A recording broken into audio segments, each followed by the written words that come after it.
Emily Dickinson was born into a socially prominent New England family in 1830, the middle child of businessman and politician Edward Dickinson. She received an extensive formal education that most American children did not at the time, as well as the social introduction of countless visitors during her father's political career. Emily did travel throughout her life, despite popular depictions that state otherwise. However, most of her life was spent in private seclusion at her father's home. Don't assume she was timid or fragile because of her privacy. In fact, Emily exercised complete control over whom she chose to keep company with, who saw her poetry, and other opinions that are opposite of the rigid gender confines of 19th century America. Her poetry especially speaks of a technical proficiency and of a vital spark that contemporary poets just did not express. Emily Dickinson's most prolific years were during the American Civil War, from 1861 to 1865, but her poetry had little to do with the war. Most of her poetry qualify as lyric poetry, a short poem that often expresses a single theme, usually the speaker's mood or feelings on a subject. Many of Dickinson's poems fit into three categories. First, her death poems, of which Because I Could Not Stop for Death and I Heard a Fly Buzz When I Died are most famous.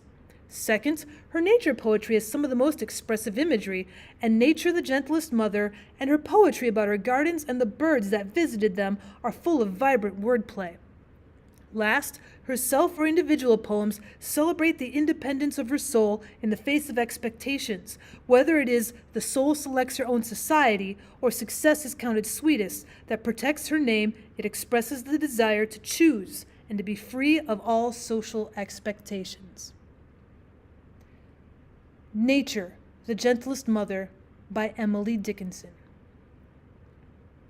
Nature, the gentlest mother is impatient of no child. The feeblest or the waywardest, her admonition mild. In forest and the hill, by traveler be heard, restraining rampant squirrel or too impetuous bird.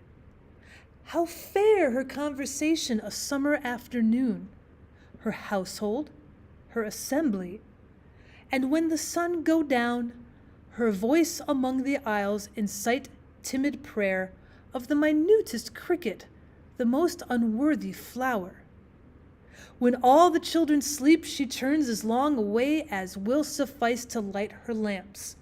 Then bending from the sky with infinite affection and infiniter care, her golden finger on her lip wills silence everywhere. A narrow fellow in the grass. A narrow fellow in the grass occasionally rides. You may have met him, did you not? His notice sudden is. The grass divides as with a comb a spotted shaft is seen, and then it closes at your feet and opens further on. He likes a boggy acre, a floor too cool for corn, yet when a child and barefoot I more than once at morn have passed, I thought a whiplash upbraiding in the sun. When stooping to secure it, it wrinkled and was gone. Several of nature's people I know, and they know me. I feel for them a transport of cordiality. But never met this fellow, attended or alone, without a tighter breathing, and zero at the bone.